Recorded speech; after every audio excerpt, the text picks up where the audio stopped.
ब्रह्मानन्दं परमसुखदं केवलं ज्ञानमूर्तिं द्वन्द्वातीतं गगनसदृशं तत्त्वमस्यादिलक्ष्यम् एकं नित्यं विमलमचलं सर्वधी साक्षिभूतं भावातीतं त्रिगुणरहितं सद्गुरुं तन्नमामि। गुरुर्ब्रह्मा गुरुर्विष्णुर्गुरुर्देवो महेश्वरः गुरुस्साक्षात् परब्रह्म तस्मै श्रीगुरवे नमः। काषाय वस्त्रं करदण्डधारिणं कमण्डलुं पद्मकरेण शङ्खं चक्रं गदाभूषितभूषणाढ्यं श्रीपादराजं शरणं प्रपद्ये। कर्णाची श्रवणीच आवड असो राहो मुखी कीर्तन वाचे नित्य घडो तुझे स्मरणते हस्ती तुझे पूजन लाभो अर्चन सख्य दास्यति तुझे हे इच्छिते मन्मन। प्रल्हादा गुरुराजयानित तुम्हा माझे असो वंदन जानकी जीवन स्मरण जय जय राम महारुद्र हनुमान की जय। अनंत कोटि ब्रह्मांड नायक राजाधिराज सच्चिदानंद सद्गुरु श्री ब्रह्म चैतन्य रामानंद प्रल्हाद महाराज की जय। अवधूत चिंतन श्री गुरुदेव दत्त सद्गुरुनाथ महाराज की जय। जय जय रघुवीर समर्थ। परमपूजनीय सद्गुरूंच्या कृपेने आज आपण एक मार्गशीर्ष पौर्णिमा दत्त जयंती या विषयाचं काही चिंतन करणार आहोत। मार्गशीर्ष शुद्ध पौर्णिमा म्हणजे दत्त जयंती आज आहे। संपूर्ण भारतवर्षात जितके दत्तस्थान आहेत सर्व दत्तस्थानांवरती हा उत्सव फार मोठ्या प्रमाणात साजरा होत असतोय, आजही होत असेल। आणि त्यानिमित्ताने दत्त संप्रदायाच्या उपासनेचा प्रमुख ग्रंथ श्री गुरुचरित्र गंगाधर सरस्वतींनी लिहिलेला सिद्ध नामधारक संवादी जो आहे त्याची खूप पारायणं संस्थानांच्या ठिकाणी सामूहिक पण आणि वैयक्तिक घरीसुद्धा या उत्सवाच्या निमित्ताने करण्याचा प्रघात आहे, पद्धत आहे। अनेक जण करतात आणि पारायण किंवा सप्ताह शब्द म्हटला की तो श्री गुरुचरित्र पारायण सप्ताह आणि तो मार्गशीर्ष महिन्यातलाच अशा अर्थाने त्याचा एक व्यापक अर्थ आहे। पण नियमाने सुद्धा गुरुचरित्राचा पोथीचा एखादा अध्याय वाचणारी माणसं आहेत। आज दत्त जयंतीचा दिवस आहे। सर्व दत्तस्थानांना आपण या ठिकाणाहून वंदन करूया। कारंजा आहे, गाणगापूर आहे, नरसोबाची वाडी आहे, गरुडेश्वर आहे, गिरनार आहे, पीठापुरम आहे, श्रीशैल्यम आहे, कुरवपूर आहे आणि अजून कितीतरी भगवान दत्तात्रेयांनी किंवा भगवान दत्तात्रेयांच्या नंतर कलियुगात जे भगवान दत्तात्रेयांचे अवतार मानले जातात, श्रीपाद श्रीवल्लभ, नृसिंह सरस्वती स्वामी महाराज, वासुदेवानंद सरस्वती स्वामी महाराज म्हणजे टेंबे स्वामी, ह्या सर्व अध्वर्यूंनी त्यांच्या अवतार काळामध्ये हे अवतारच आहेत दत्तात्रेयांचे अनेक दत्तांची स्थान निर्माण सुद्धा केली। टेंबे स्वामींनी तर 24 ठिकाणी चातुर्मास्य साजरा केला आणि भगवान दत्तात्रेयांचा आज संपूर्ण भारतवर्षात जितका संप्रदाय आपल्याला दिसतोय त्याचं सगळं मूळ तो टेंबे स्वामींपर्यंत जातं। संपूर्ण भारतवर्षात भ्रमंती करून ठिकठिकाणी चातुर्मास्य व्यतीत करून भगवान दत्तात्रेयांची भक्ती त्यांनी रूढ केली, वाढवली। ती आहेच त्रेतायुगापासून सत्ययुगापासून आहे आणि भगवान दत्तात्रेयांचा कलियुगासाठी शाश्वत अवतार मानला आहे। भर्तृगामी आहेत, सर्व संकटांचं निवारण करणार आहेत आणि म्हणून भगवान दत्तात्रेयांच्या आज जन्माचा दिवस आहे, अवताराचा दिवस आहे। भगवंतांचा खरा अवतार असतो। ईश्वर जेव्हा सगुण साकार होऊन येतो त्याच्या महिम्यातून एक पायरी खाली उतरतो। अवतरती इति अवतारः।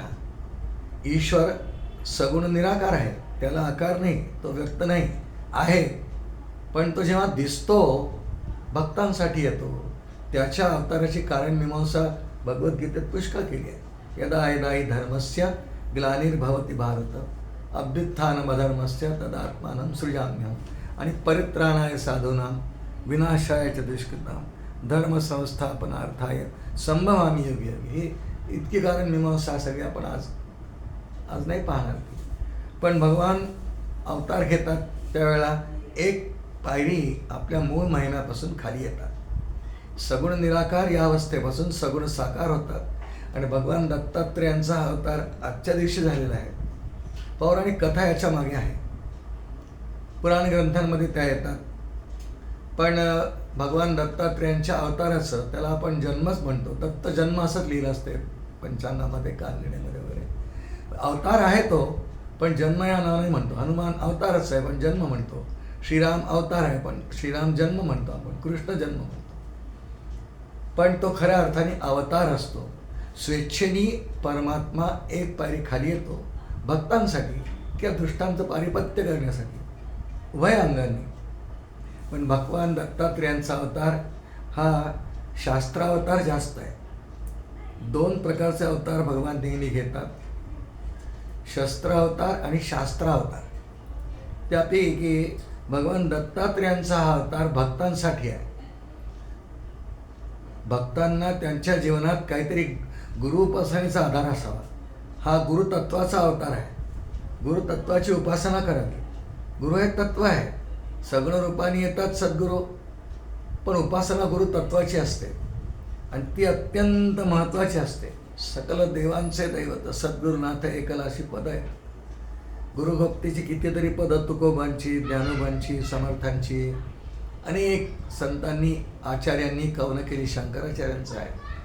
आणि म्हणून भगवान दत्तात्रेयांविषयी सुद्धा आचार्यांची पुष्कळ पदं आहेत, अष्टक आहेत. आज मार्गशीर्ष पौर्णिमा, भगवान दत्तात्रेयांचा अवतीर्ण होण्याचा दिवस. 2 परंपरा याविषयी आपल्याला पाहायला मिळतात. संध्याकाळी त्यांचा जन्म झाला असं मानतात. संध्याकाळ म्हणजे संध्याकाळ, एक प्रातःकाळ आणि दिवस उजाडतो तोही संध्याकाळचा. माध्यान्ही सूर्य डोक्यावर येतो त्यावेळेस सकाळ आणि दुपार यांच्यामध्ये संध्याकाळ आहे. आणि दुपार संपून रात्र पुन्हा लागते तेव्हाही संध्याकाळ आहे. 2 परंपरा आहेत महाराष्ट्रामध्ये. एक तर दुपारी म्हणजे माध्यान्ही जन्म साजरा करतात अशी एक परंपरा आहे. आणि एक परंपरा त्याप्रमाणे सायंकाळी सुद्धा जन्म अनेक दत्त संस्थानांना साजरा करण्याची तिथल्या आध्वर्यूंनी म्हणा ती पद्धत आहे. दोन्ही रूढ आहेत आणि दोन्हीमध्ये काहीच चूकही नाही, गैरही नाही. कारण आध्वर्यांनी कोणत्या तरी सद्गुरूंनी त्या परंपरा लावून दिल्या असल्यामुळे दोन्ही योग्य आहेत. जो ज्या संप्रदायात असेल किंवा संप्रदायात नसेल, पण आपण दर्शनाला गेलो एखाद्या ठिकाणी, तर असा मनात विचार नाही आणायचा की आम्ही तर तिकडे जातो तिथे तर दुपारी जन्म होतो, इथे कसं काय संध्याकाळी बुवा, असा मनात किंतु आणू नये. दोन्ही परंपरा जर अध्वर्यूंनी त्यांना भगवान दत्तात्रेयांनीच मार्गदर्शन केलं असेल किंवा त्यांच्या सद्गुरूंनी केलं असेल, पण दोन्ही मान्यता आहे. पण दत्तात्रेयांचा अवताराची जी कथा पुराण ग्रंथांमध्ये थोड्या वेगळ्या येतात, पण श्री गुरुचरित्रामध्ये 4थ्या अध्यायात भगवान दत्तात्रेयांचा जन्माची कथा येते. ती जशी आहे तशी सांगण्यात तात्पर्य असते. माऊली ज्ञानेश्वरीत म्हणतात, जर खरंच संप्रदायामध्ये उपासना करून जे फळ मिळवायचं असेल ते फळे संप्रदाय उपासक्या.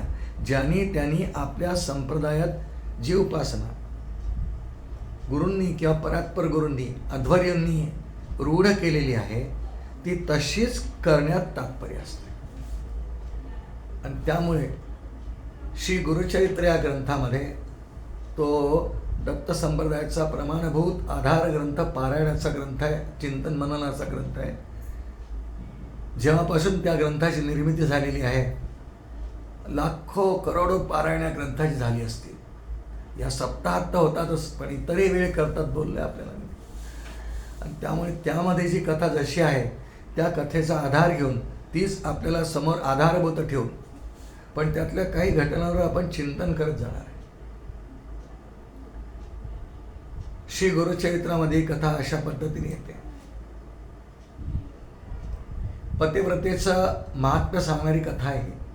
पातिव्रत्याचं काय तेज असतंय, पातिव्रत्याचा धाक सुद्धा देवांना सुद्धा कसा असतोय. पातिव्रत्याच्या सामर्थ्याने देवांना बाळं व्हावं लागली अशी एक कथा आहे. खरं म्हणजे जशा पद्धतीने श्री गुरुचरित्रामध्ये आहे ती आजच्या काळामध्ये विज्ञाननिष्ठ माणसांना समजावून सांगणं फार अवघड असतंय. अवघड आहेच. ती विज्ञानाच्या कोणत्या कसोटीत नाही बसत, ती फक्त श्रद्धेच्या कसोटीत बसते. आणि शिवाय परंपरेने आम्हाला दिलेली आहे ही पण श्रद्धा काम करते. आमचे गुरु असंच सांगत होते, त्यांचे गुरु तसंच सांगत होते. शिवाय श्री गुरुचरित्र हा ग्रंथ अत्यंत प्रमाणभूत आहे, त्यात हे सांगितलेलं आहे. त्यामुळे ती कथा तशीच सांगण्यात तात्पर्य आहे. अनेक काही विद्वान मंडळी वेगळ्या पद्धतीने सांगतात की असं काही झालेलंच नाही वगैरे. आपण त्यात जाणार नाही. आपण श्री गुरुचरित्रामध्ये जशी कथा आहे ती कथा तर सर्वांना माहिती आहे, ती काही पूर्ण विस्ताराने आपण बोलणार नाही. पण त्यामध्ये भगवान दत्तात्रेयांचा अवतार का झाला याविषयी काही बीजस्थान आहेत. त्या चारही बीजस्थानांच्या आजच्या चिंतनात आपण थोडा उहापोह करूया. प्रारंभ असा आहे त्या कथेचा की अनुसूया अतिशय पातिव्रत्य धर्माचं आचरण करते आहे. तिच्या पती अत्री महामुनी आहेत. अत्री आणि अनुसूया हे दाम्पत्य आहे आणि अगदी तिचं पातिव्रत्य आहे, पातिव्रत्याचं तेज आहे. पातिव्रत्य एक व्रत आहे. आता थोडंसं तिच्या पातिव्रत्याचा विचार करून मग गुरुचरित्रात वर्णन आहे की तिला वारासुद्धा देऊन मंद मंद व्हायचा, सूर्य कमी तेजाने तळपायचे, तिला दाह होऊ नये म्हणून. तिची काळजी घ्यायची का ती पतिनिष्ठ आहे. पती चरणांचं तीर्थ घेतल्याशिवाय तिच्या दिवसाची सुरुवात होत नाही. आपल्या पतीच्या तपस सामर्थ्यावर तिचा पूर्ण विश्वास श्रद्धा आहे. ती पतिनिष्ठ आहे म्हणून ती पतिव्रत आहे आणि पती हाच तिला परमेश्वर आहे. ती अन्य देवतांचं पूजन नाही करत. अशी कथा आहे. मग तिच्या पातिव्रत्याची चर्चा आहे सगळीकडे. आता नुसती पतिव्रता नाही आहे, तिचं खूप चर्चा आहे त्रैलोक्यामध्ये. आणि म्हणून तिच्याजवळ पातिव्रता धर्म जो आला, व्रत आचरण्याची जी तिच्याजवळ भूमिका आली किंवा तिच्याजवळ ती कसोटी आहे, निर्धार आहे की व्रत साधनीय बरं का. पतिव्रता धर्माचं आचरण करणं साधी गोष्ट नाही आहे. वाल्मिकी रामायणामध्ये वाल्मिकींनी पातिव्रता धर्मावर खूप लिहिलं आहे, अनेक ठिकाणी आहे. अनसूयेने सीतामातेला केलेला उपदेश पातिव्रत्याचा आहे. वनात जेव्हा प्रभू रामचंद्र जायला निघाले तेव्हा कौसल्याने सीतेला पातिव्रत्य धर्माचा उपदेश केला. तिने तो आचरण केला. पुढे द्रौपदीने सुद्धा 5 पती असून पातिव्रत्याचं आचरण केलं. आणि पुढे मग आपण सुभाषित म्हणतो, अहिल्या द्रौपदी तारा सीता मंदोदरीस्तथा पंचकन्या स्मरे नित्यम महापातकनाशनम. या सगळ्या पतिव्रताच आहे. अहिल्या द्रौपदी सीता तारा मंदोदरी. पण या सर्वांच्या पातिव्रत्य धर्माला आधार अनुसूयेच आहे. ती सत्ययुगातली आहे. इतका तिचा पातिव्रत्य धर्माचा उच्च आविष्कार आहे की पुढे तिचं तसं आचरण अनेक सतींनी केलं आहे. मग त्या पतिव्रता म्हणून गणल्या गेल्या. ज्या काळात अनुसूया विद्यमान आहे तिला एवढं कडक पातिव्रत्याव्रत करण्याचा कुठून आलं बीज हे, तर तिच्या आईवडिलांचा थोडासा विचार संक्षेपाने आपण करूया. म्हणून तिच्यात ते अवतीर्ण झालं. ते आजकालच्या विज्ञानाप्रमाणे ते जीन्स थेअरीप्रमाणे DNA थेअरीप्रमाणे आलं. कारण अनुसूयेचे पिताश्री जे आहेत श्रीमद भागवतात ही कथा विस्ताराने आहे. आपण थोडक्यात पाहू की तिच्यामध्ये तपाचरण करण्याची प्रवृत्ती कुठून आली. कारण पातिव्रता हे व्रत आहे, धर्म आहे तो. इतकी व्रताची तपाची निष्ठा तिच्यात कुठून आली? तिच्या आईवडिलांकडून आली. अनुसूया ही कर्दम महामुनींची मुलगी आहे. श्रीमद भागवतामध्ये 3य स्कंधामध्ये फार विस्ताराने कर्दम महर्षींचं चरित्र आहे. बरं, कर्दम कोण आहे? कर्दम महामुनी हे ब्रह्मदेवाचे मानसपुत्र आहे. ब्रह्मदेवानी 7 मानसपुत्र आपल्या शरीरातून निर्माण केले. आणि कर्दम महामुनींचा जन्म म्हणा किंवा प्राकट्य म्हणा हे ब्रह्मदेवाच्या छायेपासून झालं असं वर्णन आहे भागवतात. अतिशय तपाला उद्युक्त होणारे, तप आचरण करणारे, तप करावं तर कर्दमांसारखं असं म्हटलं. फार दीर्घकाळपर्यंत तप केलं आणि त्या तपाचा परिणाम असा झाला कर्दमांनी केलेल्या. यांनी श्रीहरी नारायणाचं तप केलं, विष्णूंचं तप केलं. भगवान विष्णू प्रसन्न झाले, गडावर बसून आले, मी प्रसन्न आहे तुझ्या तपाने. आणि भगवंतांनी स्वतःहून आशीर्वाद दिला की मी तुझ्या पोटी येईन कपिल महामुनी या नावाने, पण त्याआधी तुला 9 मुली होती, अशी कथा आहे. भगवंतांनी प्रसन्नतेने त्यांना वर दिला आहे, तप तुझं पूर्ण झालं, तुला अनुकूल धर्मपत्नी मिळेल, मनुराजाची कन्या देवहूती तुला मिळणार. आणि तुझ्या या तपावर प्रसन्न होऊन मी तुला वर देतो की तुला 9 मुली होती. आणि राजा, तप इतकं छान केलंस तू, मी प्रसन्न आहे तुझ्या तपावर. या 9 मुलींच्या पाठीवर 10वा तुला जे अपत्य होईल ते मी स्वतः नारायण तुझ्या पोटी पुत्र रूपाने अवतार घे. आणि पुढे कपिल भगवान कर्दमांच्या पोटी जन्माला आले आपल्याला माहिती. तप कर्दम महामुनी केलं तप. पुढच्या काळात राजा मनुची 3 मुली होत्या त्यांना, आकुती, प्रसूती, देवहूती. आता हा सगळा विषय काय आपल्याला इथे मांडायचा नाही, फक्त देवहूतीविषयी. पुढे देवहूतीचा विवाह कर्दमांशी झाल्यावर तिला 9 मुली झाल्या आणि त्या 9 मुलींपैकी एक मुलगी अनसूया आहे. 9 मुलींचा वेगळं वेगळं वर्णन त्यात आहे, त्या कुणाला दिल्या, त्यात कला आहे, अनसूया आहे. 9च्या 9 मुली वेगळ्या वेगळ्या ऋषींना दिल्या गेल्या. त्यातली अनसूया मात्र अत्री ऋषींना दिली. बरं, अत्री ऋषी कोण आहेत? आमच्या पुराण ग्रंथांच्या आधाराप्रमाणे श्रीमद भागवतात तसं नाही, स्कंद पुराणात वर्णन आहे, विष्णू पुराणात वर्णन आहे. अत्री महामुनी हे ब्रह्मदेवाचे मानसपुत्र आहेत. अत्री महामुनींचा जन्म मगाशी बोललं गेलं की अत्री महामुनी ब्रह्मदेवाच्या शरीरापासून त्यांनी 7 मानसपुत्र निर्माण केले. त्यातल्या अत्रींचा जन्म ब्रह्मदेवाच्या नेत्रांमधून आहे, अतिशय तेजस्वी. मांड्यांपासून नारद आहे, थोड्या वेळी नारदांचं ऐकणारच आहे आपण. अत्री महामुनी आणि धर्मपत्नी अनसूया, आपला अनसूया यांचा विवाह झाला. ती दिली, 9 मुलींची लग्न झाली. आता यांना ब्रह्मदेवाने सांगितले की तुम्हाला विवाह मी करून दिलेले आहेत सगळ्यांना. ब्रह्मदेवाचा मुलगा मनु, मनुचा मुलगा कर्दम, कर्दमाचा मुलगा, असं ते परंपरा आहे. आणि प्रत्येकाला ब्रह्मदेवाची आज्ञा आहे, जी त्यांना श्री विष्णूंची आज्ञा आहे की प्रजा विस्तार करा, एकाकी न रमते, म्हणून एकोहम बहुश्याम प्रजायेय, ही श्रुती आहे. ही विश्वनिर्मिती झाली, जा आता प्रजा वाढवा. आणि तीच आज्ञा देव अनसूया आणि अत्रींना मिळाली. विचार केला, गृहस्थाश्रमात आहोत, गृहस्थाश्रमाची परिपूर्ती अपत्यप्राप्तीने आहे. उत्तम अपत्यप्राप्ती हवी, फार उत्तम कुळाची परंपरेचा विस्तार करणारा, यश वाढवणारा मुलगा हवा, तर तप करायला पाहिजे. श्रीमद भागवतात 4th स्कंदात वर्णन आहे, श्रोते हो. अत्री ऋषी आणि अनसूया देवी यांनी वृक्ष नावाच्या पर्वतावर दीर्घकाळ वायुभक्षण करून तपश्चर्या केली. 1000 वर्ष तप केलं असं वर्णन आहे. 1000 वर्ष वर्णन तप केलं. काय तप आहे हो श्रोते हो. श्रीमद भागवत असो, कोणताही पुराण ग्रंथ असो, रामायणाचा काळ असो, ऋषींनी राजांनी सुद्धा, ध्रुवानी किती तप केलं आहे, ध्रुवानी किती तप केलं आहे, पृथूनी किती तप केलं आहे, कर्दमानी किती तप केलं आहे, सर्वांनी तप केलेत. अहो, साक्षात भगवान शंकरांनी, विष्णूंनी, यांनी, ब्रह्मदेवानी तप केलं आहे. ब्रह्मदेवाला सृष्टी निर्माण करायची आहे, श्री विष्णू नारायण म्हणतात तू तप कर आधी. ब्रह्मदेवाला तप कुठे करायचं सूचना सुदर्शन चक्र पाठवलं, थोडा विषयांतर स्वीकारून सांगतोय. ते चक्र जिथे जमिनीत जाईल, चक्राला जे मध्ये आरी असते त्याला निमी म्हणतात. निमी शीर्यते यत्र सा नैमिषारण्य हा. आणि ब्रह्मदेवाने सृष्टी निर्माण करायच्या वेळेला नैमिषारण्य चक्रतीर्थ या ठिकाणी तपश्चर्या केली. तिथे चक्र जमिनीत चाललं गेलं. पाताळगंगाभर आली.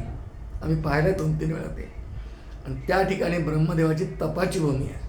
प्रत्येक ठिकाणी कोणीतरी तपच केलं आहे. वृक्ष नावाच्या पर्वतावर अत्री अनुसया तप करतात आहे अपत्य प्राप्तीसाठी. नारायणाची उपासना करतात आहे, तप करतात आहे. नारायण आणि मनामध्ये एक आकांक्षा आहे, संकल्प तसा केला आहे, या जगताचा जो स्वामी आहे, या जगताचा जो स्वामी आहे त्यांनी आमच्या पोटी यावं. तपश्चर्या सफल झाली, केलीच तशी दीर्घकाळपर्यंत. आणि डोळे उघडा असं म्हटलं गेलं. डोळे उघडले, 3 उभे राहिले, ब्रह्मा विष्णू महेश. अनुसया अत्री एकमेकांकडे पाहायला लागले, का ग आपण तर एकच पुत्र मागितला, जो कोणी या जगाचा स्वामी आहे त्याने आमच्या पोटी यावं. हे तर तिघा आले. भगवान काय कृपा आहे, आपण तिघे का आलात? त्या तिघे हसून म्हणाले, आपण संकल्प काय केला, या जगताचा जो स्वामी आहे त्याने आमच्या पोटी यावं. हो म्हणाले. ते म्हणाले, या जगताचे आम्ही तिघही स्वामी आहोत. त्यामुळे कसं, यापैकी आमच्यापैकी एक जण निर्मिती करतो, हा ब्रह्मदेव. ब्रह्मा येन कुलाल वन्निमी येतो, ब्रह्मांड भांडोदरे. हा निर्माण करतो. भगवान विष्णूमध्ये आहेत, ते म्हणाले मी सांभाळ करतो, प्रतिपाळ करतो. आणि हा आहे ना, हा घेऊन जातो. ब्रह्मा विष्णू महेश आम्ही तिन्ही कार्य परत्वे, आमची नावं वेगळी आहेत, आम्ही एकच आहोत. मग ते म्हणाले आम्हाला एकच हवा आहे. ते म्हणाले तथास्तु, तुम्हाला एकच पुत्र हवा आहे ना. मग पुढे 3 शिरे 6 हात तया माझा दंडवत. तुकोबांनी जे वर्णन केले ना, आम्ही तिघही एकच शरीर धारण करून तुमच्याकडे जन्म घेऊ, तथास्तु. ही बीजकथा आहे. अनुसवेच्या पातिव्रत्याची कथा पुढे आहे, पण वृक्ष पर्वतावरती अत्री अनुसया यांनी जे तप केलं, ही पहिली बीजकथा आहे. मग पुढे ती पातिव्रत्याचं आचरण करायला लागली. याचं वर्णन खूप आहे, विस्ताराने. सर्वांना धाक, आदरयुक्त धाक, तिला भिवून असायचे सगळे. पशुपक्ष्यांपासून अत्यंत शुद्ध पवित्र. ती काही ती क्रूर वगैरे अशी नाही आहे, ती शांतच आहे. पण तिच्या आचरणामुळे तिची काळजी पंचमहाभूत घेतात आहे, असं वर्णन आहे. अत्री महामुनी तपाला गेले की तिची सगळी काळजी पंचमहाभूत घेतात. दरार आहे, त्रैलोक्यात पसरला. आणि आता कथेमध्ये नारदांचा प्रवेश आहे. शोध, आपल्याजवळ समजूत आहे, सगळ्यांच्या जवळ एक समजूत आहे साधारणपणे, की नारद म्हणजे काहीतरी कुठे जाऊन कळी लावतात. नाही श्रोते, नारदांनी जिथे प्रवेश केला आणि उपदेश केला त्या जीवाचा उद्धार होतो. तो दैत्य असला तरी त्यांनी रावणाला उपदेश केला, उद्धार झाला. भगवंत रामांच्या हातून मृत्यू आला. कंसाला उपदेश केला. सगळ्या काळात आहेत, हे 4 युगात आहेत. नारद, देवर्षी नारद 4 युगात आहेत. 2ही महाग्रंथ, महाभारत आणि वाल्मिकी रामायण. महाभारत नाही, चुकलं मला, श्रीमद भागवत महापुराण आणि वाल्मिकी रामायण, दोन्हींची निर्मिती नारदांच्या सांगण्याहून झाली आहे. नारद वाल्मिकींकडे गेले त्रेतायुगात, त्यांना रामकथा सांगितली संक्षेपाने आणि सांगितलं की तू आता हे लिही. पुढे रामकथा झाली वाल्मिकींची, श्री वाल्मिकी रामायण नावाने प्रसिद्ध आहे. नारद महर्षी व्यास महर्षींच्या शम्याप्रस नावाच्या आश्रमात गेले. भागवताच्या पहिल्या स्कंदात वर्णन आहे. त्यांना कृष्णचरित्र सांगितलं तुम्ही कृष्णकथा लिहा. 2ही महान ग्रंथांची, श्रीमद भागवत आणि वाल्मिकी रामायण जे आद्य रामायण आहे, त्याच्यावर पुढे अनेक संस्करणं झाली, अनेक प्रकारची रामायण निर्माण झाली. पण आद्य रामायण वाल्मिकींचं आहे. नारदांच्या प्रवेशामुळे आता अनुसूयेच्या एकंदर पातिव्रत्याची कीर्ती त्रैलोक्यात, स्वर्ग मृत्यू पाताळात गेली, देवांच्या कानावर गेली, नारदांच्या कानावर गेली. आणि नारद ती कीर्ती ऐकून हे तिन्ही लोकातल्या देवलोकात गेले. तिथे योगायोगाने, ही कथा अशी आहे श्री गुरुचरित्रातली. तिथे सावित्री, लक्ष्मी, गिरिजा, तिन्ही मुख्य देवांच्या धर्मपत्नी बायका ब्रह्मा विष्णू महेश यांच्या पात्या एकत्र बसल्या. नारदाने जाऊन सहज सांगितलं, काय तुम्ही नुसता बसला तिथे, तुम्हाला माहिती आहे का त्या पृथ्वी लोकावरती एक पातिव्रता अशी आहे, ती तुमचं सगळं हिसकावून घेऊ शकते. तिच्या पातिव्रत्याच्या परिणामाने सगळं विश्व हादरलंय. त्याही पतिव्रताच आहेत, भगवंतांच्या पत्नी आहेत, पण अनुसूयेचं वर्णन ऐकून त्यांची भुवईवर चढल्या गेली. हे नारदांचा प्रवेश आहे. नारदांनी त्यांना प्रवृत्त केलं की पुढे त्या आपापल्या पतींना अनुसूयेची परीक्षा घ्यायला पाठवायला प्रवृत्त झाले. कारण दोन स्त्रियांचा आपसामध्ये थोडासा जेलसी असतेच थोडीशी. आमच्यापेक्षा श्रेष्ठ पतिव्रता आहे, होय नारद आहे, तिचं नाव अनुसूया आहे. सगळं वर्णन केलं आश्रमाचं, अत्रींचं केलं, त्यांनी केलेल्या तपाचं केलं. या देवींनी सांगितलं, साहिल कोण अपमान, मृत्यू समाधान, हे तर आम्हाला मृत्यूपेक्षा वाईट अपमान आहे, आम्ही नाही सहन करणार, आम्ही तिची परीक्षा घेऊ. आणि जर ती परीक्षेला उतरली ना तर आम्ही तिचं पातिव्रत्य आणि ते मान्य करू. मग आता ह्या कशा घेणार परीक्षा, यांनी विचार केला. हे नारदांचं कार्य आहे श्रोते. म्हणून भगवान दत्तात्रेयांचा अवतार होण्याला ज्या बीजकथा आहेत, पहिलं बीज अत्री अनुसूया यांनी वृक्ष पर्वतावर केलेलं दीर्घकाळ तप, आणि भगवंतांनी त्यांना दिलेला आशीर्वाद की मी तुमच्या पोटी 3 शिरे 6 हात असा अवतार घेऊन येईन. हे पहिलं बीज. दुसरं बीज नारदांनी 3 देवींसमोर ठेवलं. त्या आपापल्या पतींना पृथ्वी तलावर जाऊन परीक्षा घ्यायला प्रवृत्त करणार, हे नारदांनी केलं. पुढे नारदांच्या कळ लावण्याला किती छान फळ आलं. नारदांनी जर 3ही देवींजवळ जाऊन अनुसूयेच्या पातिव्रत्याचं वर्णन केलं नसतं तर त्यांनी आपापल्या पतींना प्रवृत्त केलं नसतं परीक्षा घ्यायला, आणि मग जन्म असता झाला. पण भगवान दत्तात्रेयांच्या जन्माच्या बीजकथेमध्ये नारदांचा उल्लेख आधी आहे. त्या 3 देवींकडे गेले आणि त्यांना परीक्षा घ्यायला प्रवृत्त केले. हे एक बीज आहे. वृक्ष पर्वतावर अत्री अनुसूयांनी तप केलं, हे एक बीज आहे. मग पुढे ती कथा आपल्याला माहिती आहे, जशी तशी गुरुचरित्रात. 3ही देव ब्रह्मा विष्णू महेश हे अत्री ऋषींच्या आश्रमात आले, वेश बदलून आले. ते आपल्या मूळ स्वरूप बदलून देवांना रूप बदलता येतं, कोणताही वेश धारण करता येतो. त्यांनी गोसाव्यांचे रूप घेतले, साधू झाले, ऋषी झाले, कमंडलू हातात, द्राक्षाच्या माळा, ओळखू येणार नाही कोणाला. स्वतः देवींना पण आश्चर्य वाटलं, किती छान वेषांतर केलं. वेषांतर करून ऋषींच्या वेशामध्ये ब्रह्मा विष्णू महेश अनुसूयेच्या आश्रमात आले. अत्री ऋषी तपाला. ऋषींना मागे एकच काम, अन्निक झालं की तपाला निघून जायचं. मग केव्हा तरी तपश्चर्या म्हणजे जप करा, ध्यान करा, भगवंताच्या अखंड ध्यानात, हेच ऋषींचं कार्य. मग त्या ध्यान काळात त्यांना ऋषयो तू द्रष्टारम न तू करतारम, त्यांना काही स्फुरायच्या कल्पना, मग ते ग्रंथ निर्माण झाले.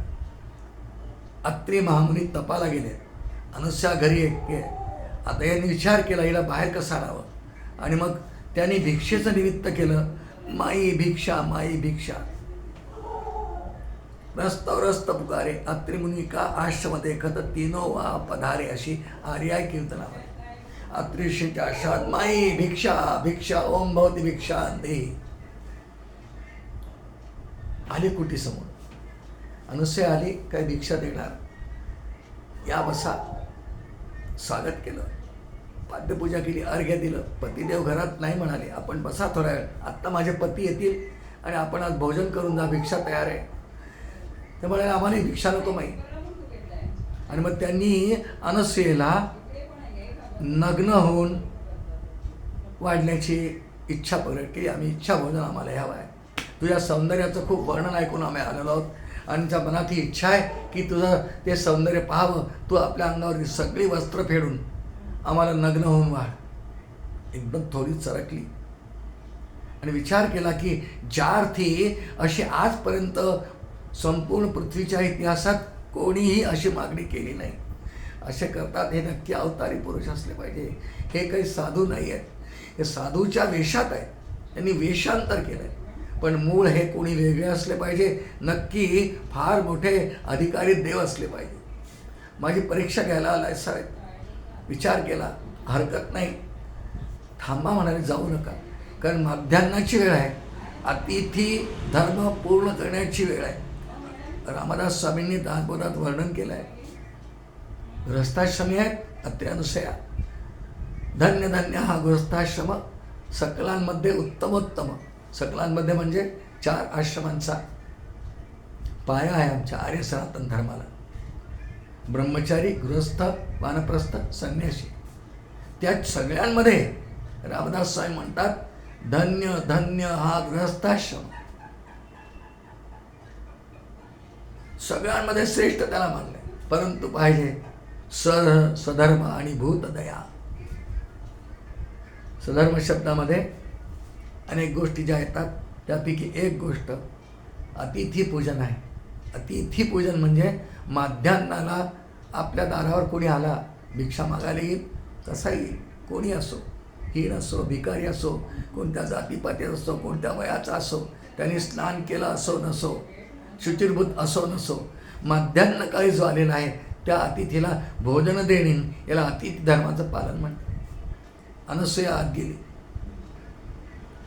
स्वयंपाक सिद्धच आहे. आता अत्रिमुनी येणार आहेत, नदीवर गेलेत तपावर, येणार आहेत. माध्यान्ह समाज टळला आहे, माध्यान्ह संध्या झाली की येतील, तयार आहे. ते स्वतः घरी नाही आहेत, पण पती चरणांवरती इतका विश्वास आहे, याला तर पातिव्रत्य म्हणतात. असं वर्णन केलं गुरुचरित्रात, आपण वाचता सगळे नित्य माहिती. आपल्या पतिदेवांचं स्मरण केलं, पतिदेवांच्या चरणांचं स्मरण केलं, आणि तीर्थ फक्त स्मरण करून, पती तर नाही आहे, चरण तीर्थ कसे घे, पण स्मरणाने काय तिचे मानसपूजा सिद्ध झाली असेल कल्पना करा आपण. आणि ही तिची दृढ भावना की हे तीर्थ मी जे हातात घेतलंय, आता माझे पती तर इथे नाही आहे, पण त्याच्या चरणांचं स्मरण करून मी आपल्या हातात घेते आहे, हे त्यांचं चरणतीर्थ आहे, हे त्यांचं चरणतीर्थ आहे, या भावनेने ती ते घेतलं आणि बाहेर आली. आणि या 3 देवांच्या अंगावर आपली वस्त्र काढून टाकली, पूर्ण विवस्त्र झाली, तीर्थ घेतलं. फक्त बाहेर आल्यावर 3 देवांच्या अंगावर तीर्थ शिंपडलं. अनसूयेने तीर्थ शिंपडल्यावर 3 देवांची लहान लहान बाळं झाली, अशी कथा आहे ना. का झाली बाळं, का झाली? कारण तिचं पातिव्रत्य, त्याचं तेज, त्याचं सामर्थ्य, आणि अत्रे महामुनींची आत्तापर्यंत आणि आत्ताही केलेली तपश्चर्याचं फळ, आणि त्याचा परिणाम म्हणून ही 3 बाळं झाली. माणसांनी त्यांना स्तनपान करवलं, दुग्धप्राशन करवलं. ही एक बीज कथा अजून आहे. या 3 देवांनी एकदा एकत्रपणे असा विचार केला आहे, या 3 देवांनी असा एकत्रपणे असा विचार केला आहे, ब्रह्मा विष्णू महेश बरं का, म्हणजे तिच्या पोटी 3 बाळं का आली, तिची मुलं का झाली, अनसूया त्यांची आई का झाली, याविषयी एक चिंतन आहे, फार मोठ्या व्यक्तींनी मांडलं आहे. ब्रह्मा विष्णू महेश एकदा विचार करत बसले की या जगातात जितके जीव जन्माला येतात, या प्रत्येकाला आईवडील असतात. ब्रह्मा विष्णू महेशाने विचार केला, आपल्याला तर आईवडीलच नाही. कारण मांडणी अशी आहे वेदांत शास्त्राप्रमाणे, परमात्मा श्रीहरी नारायण निर्गुण निराकार परमात्मा हा एकटा आहे. मग सृष्टी निर्माण करण्याची वेळ आली, मग त्यावेळेला एकोहम बहुश्याम प्रजायेय एकाकी न रमते, आणि म्हणून सर्वात पहिल्यांदा हा संकल्प मनात आला की एकोहम बहुश्याम प्रजायेय, मी एकटा आहे. आता खूप व्हावं अशी इच्छा आहे. या संकल्पाला मूळ माया म्हणतात. मग मूळ मायापासून पुढे गुणमाया, ते 3 गुण, सत्वरज 3 गुण, मग 3 गुणांपासून पंचमहाभूत, आणि पंचमहाभूतन त्रिगुण यापासून सृष्टी, आणि त्या 3ही गुणांचे आविर्भाव म्हणून ब्रह्मा विष्णू महेश. ब्रह्मा विष्णू महेश असा विचार करतात. हे चिंतन फार मोठ्या अधिकारी व्यक्तीकडून ऐकलं आहे की आम्हाला कधीही आईवडीलच नव्हते. सगळ्या जगातल्या सगळ्या जीवांना, मनुष्य वेशधारी पुरुषांना आईवडील असतात. मग आम्हाला आईवडील कधी मिळते? एकदा केव्हा तरी आई काय असते, कशी असते, तिचं स्तन्य म्हणजे किती गोड असतं, हे आपल्याला अनुभव घ्यायला पाहिजे. आणि म्हणून भगवंतांनी लीला करण्याकरता अनसुया अत्रींच्या पोटी हे तीनही बाळ ब्रह्मा विष्णू महेश बाळ होऊन आले. इच्छा पूर्ण करून घेतली. स्वामी तिन्ही जगाचा आई विना भिकारी असं एक काव्य होतं पूर्वी. कारण ब्रह्मा विष्णू महेश या मूळ स्वरूपात असताना त्यांना आई वडील नाही आहे. त्यांची आई मूळ माया आहे, जी दिसत नाही, अव्यक्त आहे. तिचं वर्णन श्रीमद आद्य शंकराचार्यांनी केलं आहे. अव्यक्त नामनी परमेश शक्ती रणाद्य माया त्रिगुणात्मिका परा कार्यानुमेया सुधियैव माया यया जगत सर्वम्यम प्रसूयते. हे तिचं वर्णन केलं आहे. दिसत नाही मूळ माया, पण तिच्यामुळे जग निर्माण होतं. कार्यानुमेया सुधियैव माया, तिच्यापासून जग निर्माण तर होतं, पण ती दिसत नाही. ब्रह्मा विष्णू महेश हे त्रिगुणाचे, त्यांना आईवडील कुठे आहेत? पण ह्या अवतारामध्ये. म्हणून एकदा ब्रह्मा विष्णू महेश्वर एकत्र बसले असताना त्यांनी योजना केली की आपण एकदा असा अवतार जन्म घेऊ की आपल्याला आईवडील असेल, त्यांचं सौख्य मिळेल, आपल्याला प्रेम मिळेल आपल्याला. आणि म्हणून त्यांच्या मनातील ही इच्छा पूर्ण करून घेण्याची जी योजना आहे, ही सुद्धा भगवान दत्तात्रेयांच्या जन्माविषयी अवताराविषयी एक बीज आहे. म्हणून आपण 4 बीजांची विचार केला. एक नारदांनी 3 देवींसमोर जो विचार मांडला, त्यांनी आपापल्या पतिदेवांना परीक्षा घ्यायला पाठवले. पहिलं बीज अनुसयेचं पातिव्रत्य, दुसरं बीज आत्रींचं आणि अनुसयेचं वृक्ष पर्वताचं तप, तिसरं बीज, आणि चौथं बीज आत्ता आपण ऐकलं. तीनही देवांना आई वडील कधीच नव्हते, आपल्याला आई वडील असले पाहिजे अशी त्यांच्या मनात आलेली भूमिका, हे चौथं बीज. आणि म्हणून आमच्या नाथ महाराजांनी छान वर्णन केलंय. त्रिगुणात्मक त्रयमूर्ती दत्त हा जाणा, त्रिगुणी अवतार त्रैलोक्य राणा, नेती नेती शब्द नय अनुमाना. एकनाथ महाराजांची भगवान दत्तात्रेयांची केलेली आरती आहे.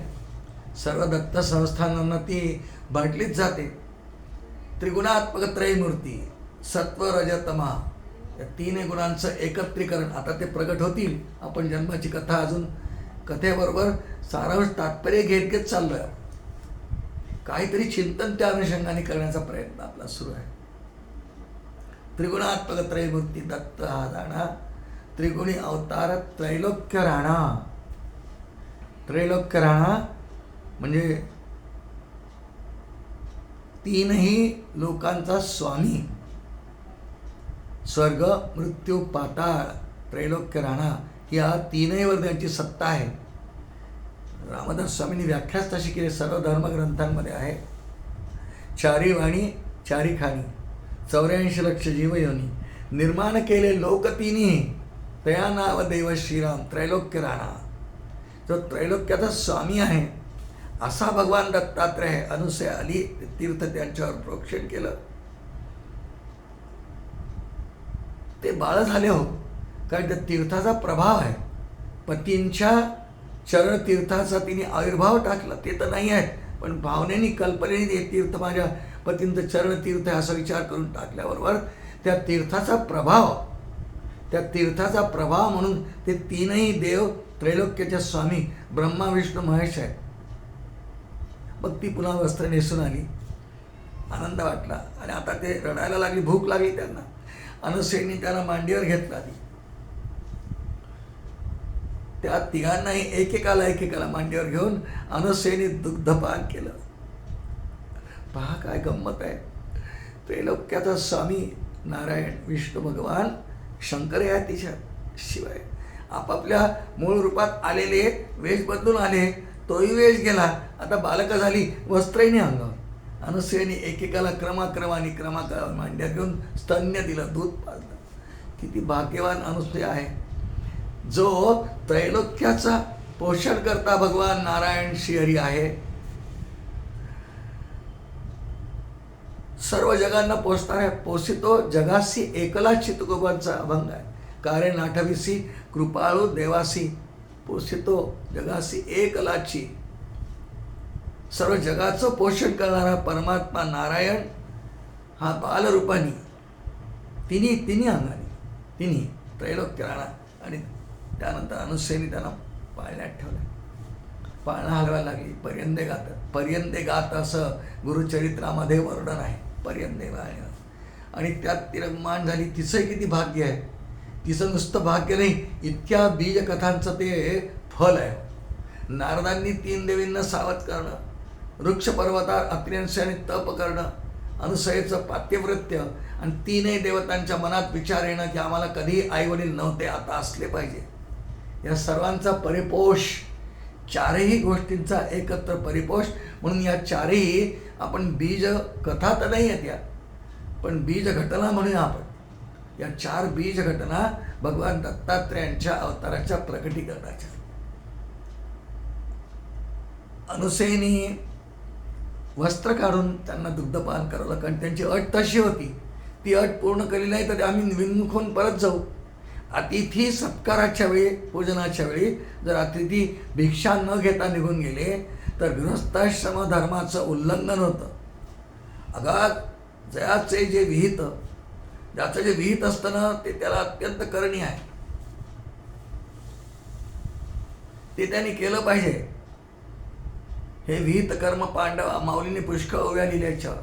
गृहस्थाश्रमाचं आचरण हे गृहस्थाश्रमी माणसाला अत्यंत करणीय आहे.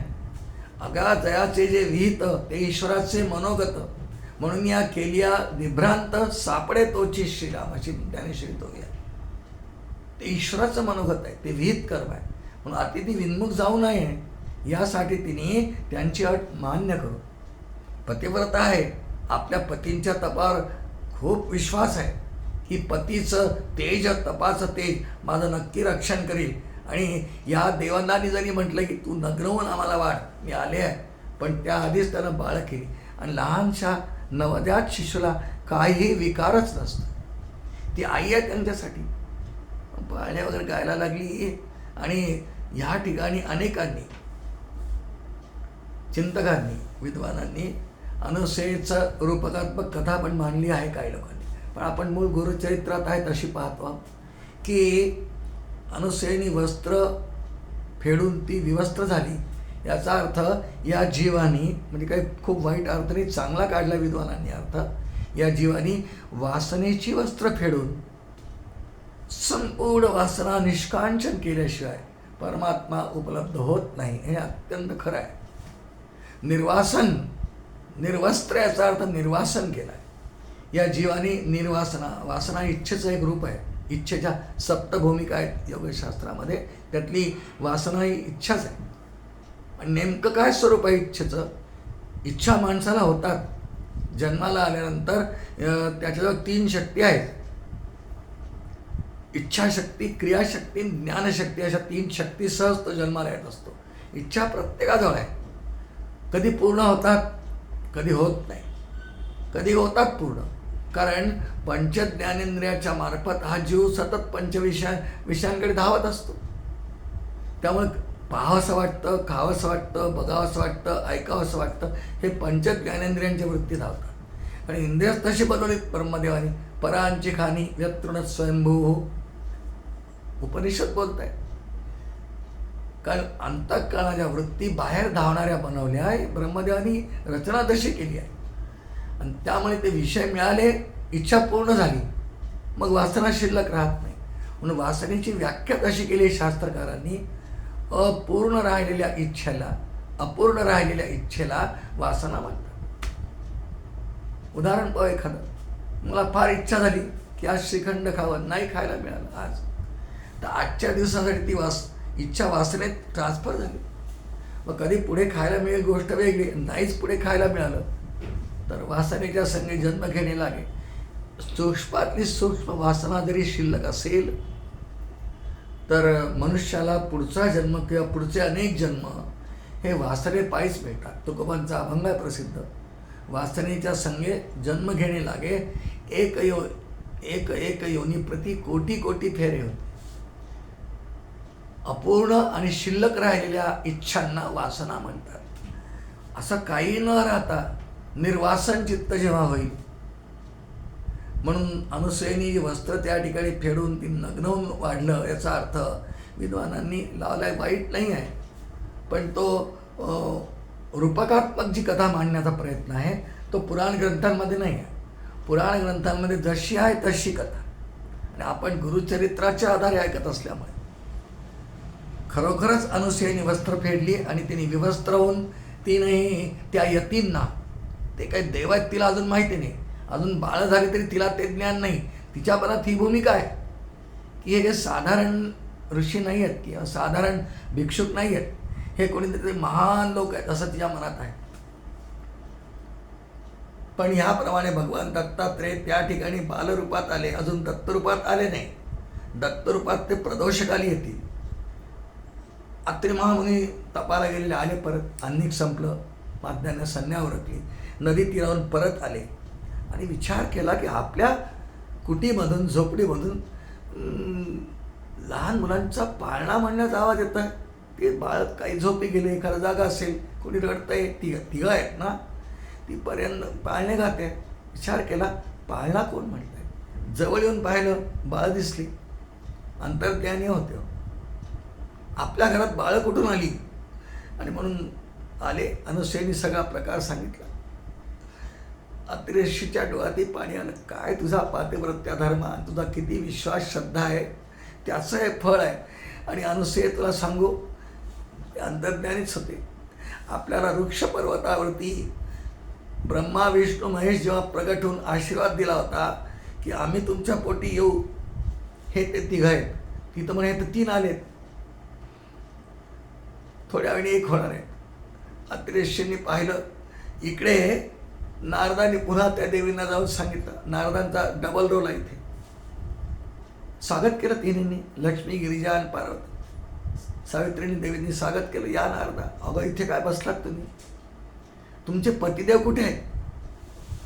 ते म्हणाले तुम्हीच तर सांगितलं होतं की अनुसूया नावाची एक पतिव्रता पृथ्वी तलावर आहे, फार तिच्या पातिव्रत्याचा बोलबाला आहे, कीर्ती आहे, अतिशय उत्तम पातिव्रत्याचं ती आचरण करते आहे. आम्ही आमच्या पतिदेवांना आमच्यापेक्षा श्रेष्ठ, त्यांच्या अहंकाराला धक्का लागला ना, आमच्या पतिदेवांना आम्ही तिची परीक्षा घेण्याकरता पाठवलं आहे. तुम्ही काय बसलात म्हणाले. नारद म्हणाले त्या देवीनी अनुसूयेनी तिच्या पातिव्रत्याच्या बळावर तुमच्या तिघींच्याही पतिदेवांना लहान लहान बाळ करून टाकल्या तीर्थशिंपून. आता वाईट वाटलं, खूप घाबरल्या खूप. आणि त्या लगबगीनी अत्रि अनुसूयेंच्या आश्रमात आल्या. त्या पाळण्यात 3 बाळं पाहिली. त्याने अनुसूयेला विचारलं, हो म्हणाले 3 तिथे आले होते, मी काही नाही केलं बरं, फक्त यांच्या चरणात तीर्थ शिंपडलं, ते अचानक बाळं झाली. ती म्हणाले आमचे पतिदेव आहेत. तिन्ही जरा तोऱ्यातच होत्या. अनुसूया देवींना आपण कोण आहात, परिचय तर द्या. ती म्हणाली मी लक्ष्मी, विष्णूंची धर्मपत्नी. ती म्हणाली मी सावित्री, ब्रह्मदेवाची पत्नी. ती म्हणाली मी गिरिजा, भगवान महादेवांची पत्नी. होय, तुमचे आहे ते पती, घेऊन जा. आता आली पंचायत ना. 3 बाळ दिसायला सारखी, कार्य परत्वे, त्यांची नावं वेगळी, सारखी. बरं ते बालरूपात कसे ओळखू येणार? 3 बालरूपातली अगदी छोटी छोटी जस्ट बॉर्न देवी जन्माला आले, ओळखून घेऊन जा म्हणाले. त्याला नाही ओळखता आले. त्यांनी अनुसूयेचेच पाय धरले. अनुसूये, धन्य तुझा पतिव्रता धर्म, पातिव्रत्य नारद महर्षींनी आम्हाला सांगितल्यामुळे आम्ही तुझी परीक्षा घेण्याकरता या तिघांना पाठवलं होतं. तूच यांना आता पुन्हा मूळ स्वरूपात प्रगट कर. अनुसूयाने विचार केला की काय हरकत नाही, झाला प्रसंग तर होऊन गेला, आता यांना पश्चात्ताप झालेला आहे, आता पुन्हा मूळ रूपात प्रगट व्हावे. तिने काही तीर्थनेशन पडल्या.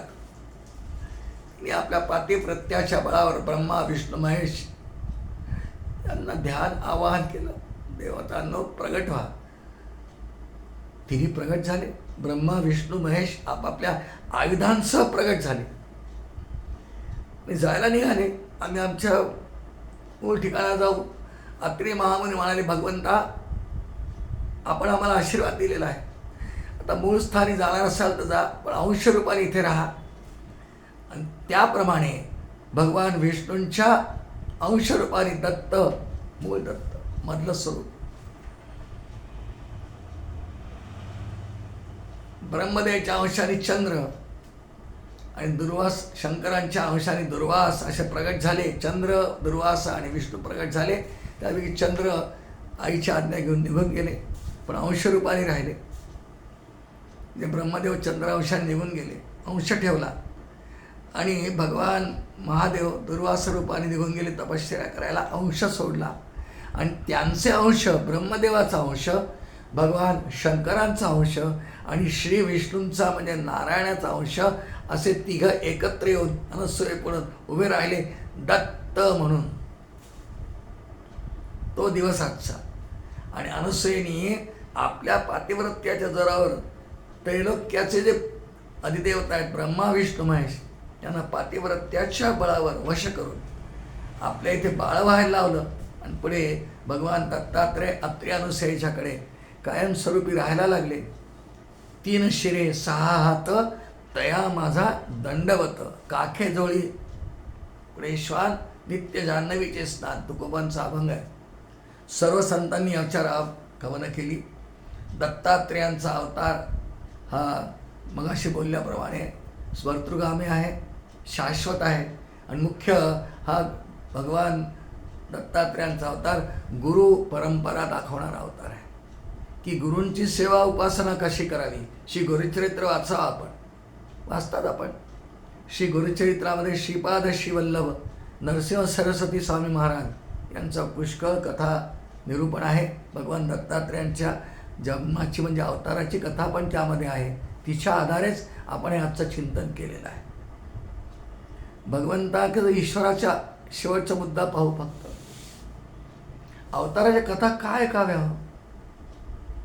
ही दत्तात्रेयांच्या अवताराची किंवा जन्माची कथा आज दिवसाचं औचित्य साधून मार्गशीर्ष पौर्णिमा असल्यामुळे आपण थोडासा चिंतन करण्याचा प्रयत्न केला. भगवान जेव्हा जेव्हा आपल्या मूळ स्वरूपापासून एक अवस्था खाली येतात, म्हणजे सगुण निराकारापासून सगुण साकार होतात. कारण ब्रह्मा विष्णू महेशच्या मूळ स्वरूपात सगुण निराकार ईश्वरच आहे. तो ते सगुण साकार झाले, दत्तात्रय झाला, आणि ह्या पुढच्या काळात त्यांनी अनेक अण्णाचे मार्गदर्शन केलं, गुरु बनले अनेकांचे. ह्या त्यांच्या कर्म नसून याला लीला म्हणतात, दिव्य कर्म म्हणतात त्याला. भगवद्गीता दिव्य कर्म म्हणते. जन्म कर्मच मे दिव्यम एवं यो वेत्ति तत्वतः त्यक्त्वा देहम पुनर्जन्म नैति मामेति सुरजन. भगवान चौथ्या अध्यायात बोलले की अर्जुना, मी जेव्हा जेव्हा असा अवतार घेतो ना, तेव्हा माझे जन्म म्हणतात, पण ते जन्म नाही, दिव्य कर्म म्हटलंय. जन्म कर्मचे मी दिव्यम, दिव्य कर्म. दिव्य कर्मांना आपण मराठीमध्ये लीला म्हणतो की नाटक म्हणतो. हे सगळं करतात, लीला करतात. कशासाठी पण हे सगळं? कारण जो ईश्वर आहे त्या ईश्वराविषयी जीवाच्या मनामध्ये अत्यंत प्रेम निर्माण व्हावं, आणि प्रेमाचा परिपोष म्हणून. कारण प्रेम भरपूर भरपूर जर आपण देवावर करायला लागलो तर त्या प्रेमालाच भक्ती म्हणतात, अशी व्याख्या नारद महर्षींनीच नारद भक्ती सूत्रात केली आहे का नाही. सा तू अस्मिन परमप्रेम रूपाच, म्हणजे भगवंतावर प्रेम आपलं निर्माण व्हावं, वाढावं आणि परिपूर्ण व्हावं, यासाठी भगवान लीला करतात अवतार घेऊन. कारण सगुण निराकारावर प्रेम नाही करताय, निर्गुण निराकाराचा तर प्रश्नच नाही, तिथेही नाही करत. पण सगुण साकार जो परमात्मा असतो त्याला नटवता येतं, त्याला हार घालता येतो. भगवान दत्तात्रेयांचा उत्सव जेव्हा मार्गशीर्ष महिन्यात असतो, म्हणजे आता सुरू आहे सांप्रत, शेवंतीची फुलं असतात सगळीकडे, झेंडूची फुलं असतात, सुंदर सुंदर फुलांची सजावट करता येते, पुष्पमाला करता येतात, रंगावली काढता येतात, उत्सव साजरा करता येतो, आणि चित्ताला प्रसन्नता होते. सगुण साकाराची पूजा करताना एक चित्त आल्हादित होतं, आणि आपल्याजवळ जर भक्ती नसेल तर इतरांचं पाहून ती निर्माण होते, असेल तर वाढते, वाढून वाढून ती परिपूर्ण होते, आणि परिपूर्ण होऊन एक दिवस या जीवाचं जे अंतिम ध्येय दरतोच आहे त्या ध्येयापर्यंत हा जीव पोचतोच होतो. ध्येयाचा विचार सर्व धर्मग्रंथांनी केला आहे. भक्त्या माम अभिजानाती यावान्यश्चास्ति तत्त्वतः ततो माम तत्त्वतो ज्ञात्वा विशते तदनंतरम. 18व्या अध्यायात भगवान बोलले, हे भक्तीचं अंतिम फळ विशते तदनंतरम, तो ऐक्यातच जातो. विशते याचा अर्थ ऐक्यात जातो. मी जीव आणि हा ईश्वर असं राहत नाही, मी जीव आहे ब्रह्मवस्तू असं राहत नाही, दोन्ही एक होतात. आणि हे भक्तीनी होतं. ही भक्ती निर्माण होण्याकरता भगवान दत्तात्रेयांचा अवतार आहे. कारण गुरुभक्ती कशी करावी हे संपूर्ण दत्त संप्रदायामध्ये दत्तप्रबोध असो, दत्तप्रबोध असो, श्री गुरुचरित्र असो, घोर कष्टधन स्तोत्र असो, कितीतरी कवनन काव्य आहे, तो सर्व सत्पुरुषांची आहे. तुकोबांचे किती अभंग आहेत गुरुसेवेविषयी. सद्गुरु वाचनी सापडे ना सय, सकल देवांचे दैवत, कितीतरी आहेत. सर्वांनी सांगितलं हेच आहे. आणि म्हणून गुरूंविषयी श्रद्धा वाढावी. गुरु आणि देवात फरक नाही. यस्य देवे पराभक्ती यथा देवे तथा गुरो तस्यैते कथिता इहर्ते प्रकाशन्ते महात्मनाः. उपनिषद सांगतात यस्य देवे पराभक्ती यथा देवे तथा गुरो. आणि ही शिकवण दत्त संप्रदायाचा मूळ शिकवण आहे की जे प्रेम देवावर करावं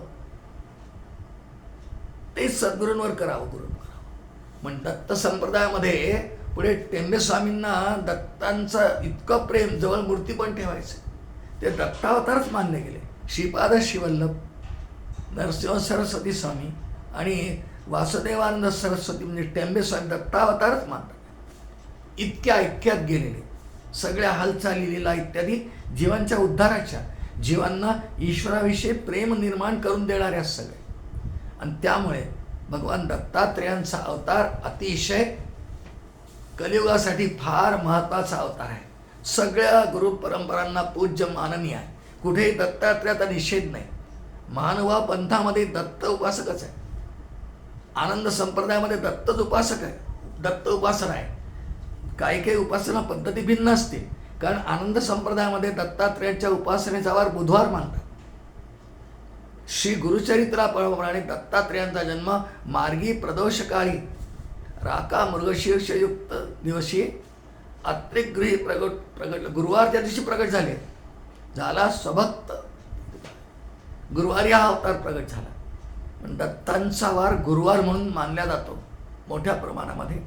पण आनंद संप्रदायात बुधवार म्हणतात. अशा उपासनेचे लहान लहान भेद सोडून दे. पण भगवान मूळ दत्तात्रेय हे त्रिगुणात्मक आहे. ब्रह्मा विष्णू महेश यांचे अंश आहे. ही मान्यता सर्व दत्त संप्रदायांनी दिलेली आहे.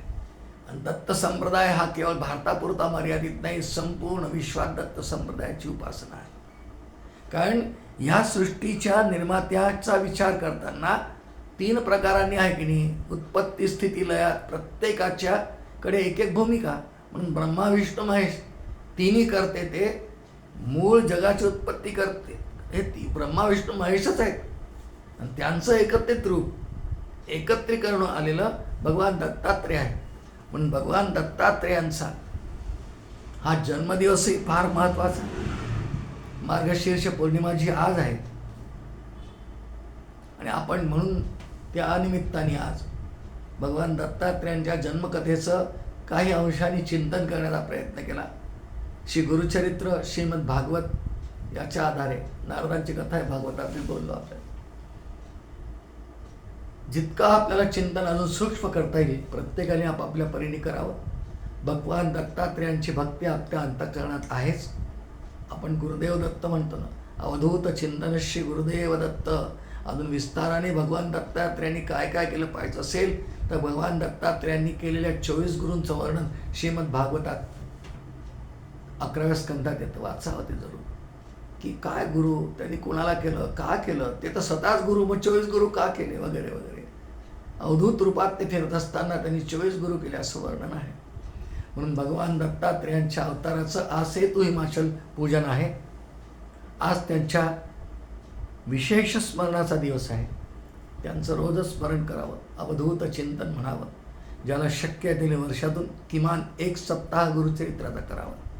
दिगंबरा दिगंबरा श्रीपाद वल्लभ दिगंबरा हा संप्रदायाचा प्रमुख मंत्र आहे.